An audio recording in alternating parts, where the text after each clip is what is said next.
एक घना रहस्यमयी जंगल था, इतना गहरा कि सूरज की रोशनी भी पूरी तरह जमीन तक नहीं पहुंच पाती थी। उस जंगल के बीचों बीच एक छोटे से आश्रम में एक सद्गुणी साधु बाबा रहते थे। लोग उन्हें शांतिदेव बाबा कहते थे, क्योंकि उनके चेहरे पर हमेशा एक अजीब सी शांति और संतोष झलकता था। बाबा का जीवन बहुत सरल था। वे रोज सुबह नदी किनारे ध्यान करते, जंगल के पशु पक्षियों को दाना डालते और आने जाने वाले यात्रियों की मदद करते। कहते हैं, उन्हें जंगल के हर जीव की भाषा समझ में आती थी। एक दिन पास के गांव का एक युवक घबराया हुआ बाबा के पास आया। उसने बताया कि जंगल के दूसरे छोर पर एक भयानक दानव आ गया है, जो रात होते ही लोगों को डराता है और उनकी फसलें नष्ट कर देता है। गांव वाले बहुत परेशान थे। बाबा मुस्कुराए और बोले, हर समस्या का हल डर में नहीं, समझ में छुपा होता है। फिर वे युवक के साथ उस दानव को खोजने निकल पड़े। जंगल के गहरे हिस्से में पहुंचकर उन्होंने देखा कि दानव असल में एक घायल हाथी था, जो दर्द और भूख से परेशान होकर उग्र हो गया था। उसकी आंखों में गुस्से से ज्यादा पीड़ा थी। बाबा धीरे धीरे उसके पास गए, मंत्र जपते हुए।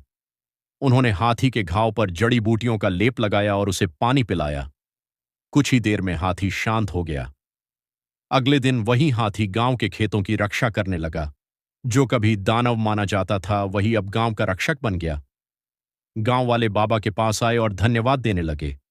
बाबा बस मुस्कुराकर बोले, जहां हम डर देखते हैं वहां अक्सर कोई दर्द छुपा होता है। अगर हम उसे समझ लें तो हर दानव एक मित्र बन सकता है। उस दिन के बाद से जंगल में शांति लौट आई और बाबा की कहानी दूर दूर तक फैल गई।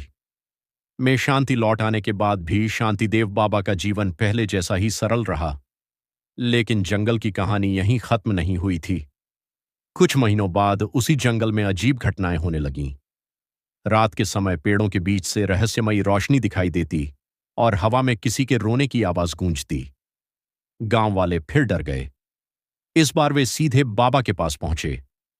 बाबा ने ध्यान लगाया और कहा, यह कोई साधारण बात नहीं है, जंगल हमें कुछ बताना चाहता है। अगली रात बाबा अकेले ही जंगल के उस हिस्से की ओर चल पड़े जहां से रोशनी आती थी। रास्ते में वही हाथी भी उनके साथ हो लिया, जैसे वह उनकी रक्षा करना चाहता हो। जैसे जैसे वे आगे बढ़े, जंगल और भी शांत और रहस्यमयी होता गया। अचानक उन्हें एक पुराना टूटा हुआ मंदिर दिखाई दिया, जो बेलों और पेड़ों से ढका हुआ था। मंदिर के अंदर से हल्की नीली रोशनी निकल रही थी। बाबा धीरे धीरे अंदर गए। वहां उन्होंने देखा कि एक बूढ़ी आत्मा, प्रेत, मंदिर के बीचों बीच बैठी रो रही थी। बाबा ने शांत स्वर में पूछा, तुम कौन हो और इस तरह क्यों दुखी हो? आत्मा ने उत्तर दिया, मैं इस मंदिर का पुराना पुजारी हूं। वर्षों पहले लोगों ने इस जगह को छोड़ दिया और मेरी आत्मा यहीं फंस गई। कोई मुझे याद नहीं करता, कोई पूजा नहीं करता, मैं अकेला हूं। बाबा की आंखों में करुणा भर आई। उन्होंने कहा, अकेलापन सबसे बड़ा दुख है, लेकिन मैं तुम्हें मुक्त करूंगा। बाबा ने वहीं बैठकर मंत्र जाप शुरू किया। पूरी रात वे ध्यान में लीन रहे। धीरे धीरे मंदिर की नीली रोशनी उज्ज्वल होने लगी और हवा में एक शांति फैल गई। सुबह होते ही आत्मा मुस्कुराई और बोली, आपने मुझे मुक्ति दी, अब मैं शांति से जा सकता हूं। और देखते ही देखते वह प्रकाश में विलीन हो गई। बाबा ने उस मंदिर को फिर से साफ करवाया और गांव वालों से कहा कि वे समय समय पर वहां दीप जलाएं, ताकि कोई भी आत्मा फिर अकेली न रहे।